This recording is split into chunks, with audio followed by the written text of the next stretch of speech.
Hello दोस्तों, UCI 6 to 12 class में आप सभी का स्वागत है।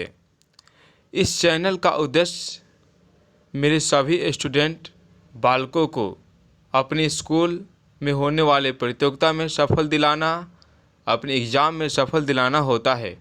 अभी वर्तमान में 26 जनवरी आने वाला है, जो कि आप लोग के स्कूल में 26 जनवरी पर भाषण होगा या बाल दिवस के रूप में भाषण होगा या प्रतियोगिता होगी, उसमें आप सफल प्राप्त हो, इसके लिए मैं 26 जनवरी पर भाषण लाया हूँ।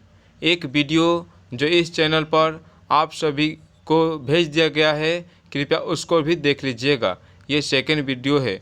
चलिए दोस्तों, चलते हैं।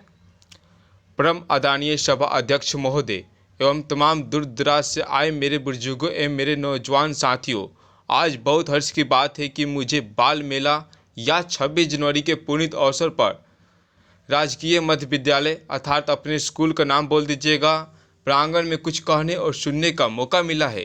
मैं एक सामाजिक भाषण या आप 26 जनवरी में भाषण देने जा रहा हूँ। बाल दिवस होगा तो सामाजिक भाषण बोलिएगा। इसमें जो भी त्रुटियाँ हो मुझे नादान बालक समझकर माफ़ कर दीजिएगा। लहरते हुए झंडे को झुककर सलाम किया जाता है, लहरते हुए झंडे को झुककर सलाम किया जाता है, आज़ादी को पाने के लिए सर कुर्बान किया जाता है। मेरे दोस्तों, मैं आप लोगों के सामने आज़ादी की कथा सुनाने जा रहा हूँ, जिसको सुनकर आप लोग हताश होकर सोचने लगेंगे कि शायद ये आज़ादी हमें कैसे मिली। इस आज़ादी को पाने के लिए भारतवासियों को अनेक जुल्मों का सितम सहना पड़ा। जो भरा नहीं है भाव से जिसमें बहती रसधार नहीं, जो भरा नहीं है भाव से जिसमें बहती रसधार नहीं, वह हृदय नहीं, वह पत्तल है जिसमें स्वदेश का प्यार नहीं। आप अच्छी तरह जानते हैं कि वर्षों पहले जब हमारा देश अंग्रेज़ों का अधीन था, तब हमारी भारत माता गुलामी के जंजीरों में जकड़ी हुई ठोकरें खा रही थी। हमारे देश के भारतवासियों पर अंग्रेज़ों द्वारा जुल्म सितम ढाया जा रहा था। अंग्रेज अपना अत्याचार दिन दूना रात चौगुना बढ़ाते जा रहे थे। उस समय ये लग रहा था कि यह भारत अब अंग्रेज़ों के अधीन हो जाएगा। भारत माँ के कोख से जन्मा हर एक एक बच्चा पर अत्याचार किया जा रहा था। अधर्म के पैरों तले धर्म को चला जा रहा था, और ये सब कारनामों को देखकर भारत माता गुलामी के जंजीरों में जकड़ी हुई आठ आठ आंसू बहा रही थी। पानी की जगह गम के आंसू पीता हूँ, पानी की जगह गम के आंसू पीता हूँ, बस शांति के खातिर ये जुल्म सहता हूँ। भारत को अपनी स्वतंत्रता के लिए लगभग 200 वर्षों तक अंग्रेजों से लगातार संघर्ष करना पड़ा। सबसे पहले 1857 ईस्वी में पहली लड़ाई लड़ी गई, लेकिन इसे कुचल दिया गया। इसके बाद 19वीं शताब्दी में लड़ाई लड़ी गई। यह लड़ाई अधिक दिन तक चलती रही।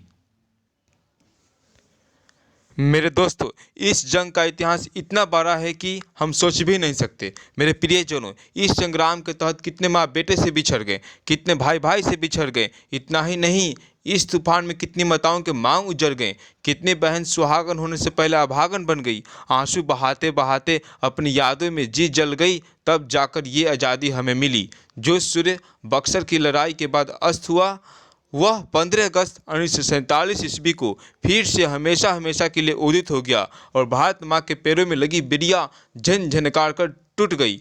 हर पत्थर एक सोना है, हर कणकण एक मोती है, हर पत्थर एक सोना है, हर कणकण एक मोती है, वतन पे मरने वालों की पूजा हरदम होती है। देश के आज़ादी के लिए झांसी की रानी ने अंग्रेजों के दांत खट्टे किए, सरदार भगत सिंह को फांसी दी गई, और इस प्रकार न जाने कितने नायकों के प्राण गए। इतिहास साक्षी है, जब कंस का अत्याचार बढ़ा तो श्री कृष्ण का जन्म हुआ, जब रावण का अत्याचार बढ़ा तो श्री राम का जन्म हुआ। उसी तरह जब अंग्रेजों का अत्याचार बढ़ा तो मंगल पांडे, खुदीराम बोस, चंद्रशेखर आजाद, सरदार भगत सिंह, बटुकेश्वर दत्त और जैसे बागियों का जन्म हुआ। किसी ने सच ही कहा है, क्या चलेगी जुल्म अहले वफा के सामने, क्या चलेगी जुल्म अहले वफा के सामने, टिक नहीं सकता कोई सोले हवा के सामने। आखिर कब तक शेरों की मान में सियार टिक पाते। हमारे देश के बागियों ने अंग्रेजी हुकूमत को जड़ से उखाड़ फेंकने का संकल्प लिया। देश के कोने कोने से क्रांति की आवाज़ आने लगी। एक साथ कई स्थानों पर बम फेंके गए, सरकारी संपत्तियों को आग लगा दी गई। इन घटनाओं को देखकर अंग्रेजों के होश गुम हो गए।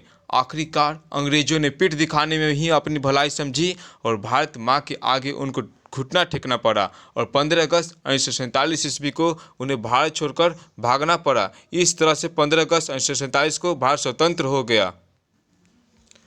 आज़ादी तो मिली पर भारत की स्थिति जर्जर हो चुकी थी। अंग्रेजों ने इसकी दोहरी शोषण करके हमारी भारत माता को खंडहर करके रख दिया था। पर आज़ादी ने भारतीयों में नव संचार कर दिया। सभी भारतीय दाहत से सांस लेने लगे और सिर उठाकर स्वतंत्र विचरण करने लगे। जाने मेरे उन धरती सपुत्रों को जिन्होंने अपने प्राण का भेंट देकर हमें नया जीवन दिया।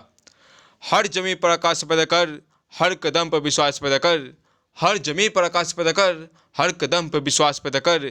मांगने से कुछ नहीं मिलेगा ए मेरे दोस्त, तुम अपना एक इतिहास पैदा कर। जहाँ तक हम अपने देश में विकसित की माहौल को उत्पन्न करना चाहते हैं तो हमें उस तरह से मेहनत करना होगा जिस तरह से आज़ादी के लिए महात्मा गांधी, पंडित जवाहरलाल नेहरू, सुभाष चंद्र बोस, भगत सिंह इत्यादि लोगों ने मेहनत की। ठीक उसी तरह से हम प्रत्येक जनों को मेहनत करना होगा। मैं अपने युवा वर्ग को आह्वान करता हूँ और वृद्ध लोगों को भी आह्वान करता हूँ, वे अपने नवयुवकों में नया जोश पैदा करें और उन्हें इस बात से संतुष्ट करें कि पहले हमारा देश क्या था और इसे आज की तरह बनाने में क्या क्या गंवानी पड़ी। इस बात को अगर हर युवक अच्छी तरह से समझे तथा कंधे से कंधे मिलाकर आपस में हाथ बताए तो ठीक होगा। मैं अपने शिक्षकों से कहता हूँ कि वे अपने छात्रों को आने वाले कल के लिए सुयोग्य देश का नागरिक बनाए, उनको देश के प्रति भावना को जगाने का प्रयास करें जिससे वह एक अच्छे देशभक्त हो। देशभक्ति जिसमें हो बस वो एक दिलसाद है, देशभक्त जिसमें हो बस वो एक दिलसाद है, देशभक्ति गर नहीं तो जिंदगी बर्बाद है। आज के इस वर्तमान परिवेश में पूर्व की तरह काफ़ी बदलावता का अनुभव प्रत्येक लोगों को हो रहा है क्योंकि वर्तमान युग में लोग एक दूसरे के कटु आलोचक बन गए हैं। कटुता की भावना प्रत्येक लोगों के अंदर धर गई है। मैं उस और आप लोगों का ध्यान आकर्षण करना चाहता हूँ जिस और सिर्फ बेईमानी और हिंसावादी विचारधारा चल रही है, चाहे वह बड़ा कार्यालय हो या कोई हरा भरा, सब तंग आ गए हैं। इस परिवेश से आज चारों तरफ ध्यान आकर्षण करने में पता चलता है कि हमने तो आज़ादी पाई लेकिन आज़ादी के बाद होनी क्या चाहिए इसको नहीं पाए क्योंकि हमारे देश में गरीबी नाम का शब्द ही खत्म नहीं हुआ। चारों ओर गरीबी भूखमरी अभी भी जारी है। आज़ादी तो मिली पर किसी भी राष्ट्र को सुचारू रूप से चलाने के लिए विधि व्यवस्था की आवश्यकता होती है। पर भारत के पास अपना कोई कानून व्यवस्था नहीं था। इस कानून व्यवस्था को चलाने के लिए कुछ चुनिंदा नेताओं ने मिलकर डॉक्टर भीमराव अंबेडकर और डॉक्टर राजेंद्र प्रसाद की अध्यक्षता में भारतीय संविधान को तैयार किया। इस कानून व्यवस्था को बनाने में लगभग 2 वर्ष 11 माह 18 दिन लग गया और यह कानून व्यवस्था 26 जनवरी 1950 को भारत में लागू हो गया। उसी दिन से भारत गणतंत्र हो गया। प्रत्येक वर्ष 26 जनवरी को गणतंत्र दिवस के रूप में मनाया जाने लगा। भारतीय संविधान एक ऐसी दस्तावेज है जिसके संचालन से देश की काया पलट सकती है। मगर अफसोस है कि आज भी कुछ इंडियन अंग्रेज मौजूद हैं जो यदा कदा गुस्ताखी कर बैठते हैं, मगर उन्हें हमारे इस तिरंगे की जड़ें भगत सिंह, खुदीराम बोस जैसे जंजीरों की खून से खींची हुई है जिनके जड़ों तक पहुंचने में हमारे दुश्मनों के नस्ल की नस्लें बर्बाद हो जाएगी। एक भोजपुरी में शायर मार रहा हूँ, फूल बो रहे खेत में अन्न उपजावल जाता, फूल बो रहे खेत में अन्न उपजावल जाता, आज पूरा देश में बाल मेला मनावल जाता। सेकंड, इंसान के कंधे पर इंसान जा रहा है, इंसान के कंधे पर इंसान जा रहा है, कफन में लिपटा किसी का अरमान जा रहा है, जिसे मिली नहीं आज़ादी दुनिया वालों से, जिसे मिली नहीं आज़ादी दुनिया वालों से, आज जो आज़ादी पाने कब्रिस्तान जा रहा है। थैंक यू दोस्त, आप इस वीडियो के माध्यम से अपने नोटबुक में ये भाषण लिखकर आप अपने स्कूलों में प्रतियोगिताओं में बोल सकते हैं जिससे आप सफलता हासिल कर पाए। Thank you.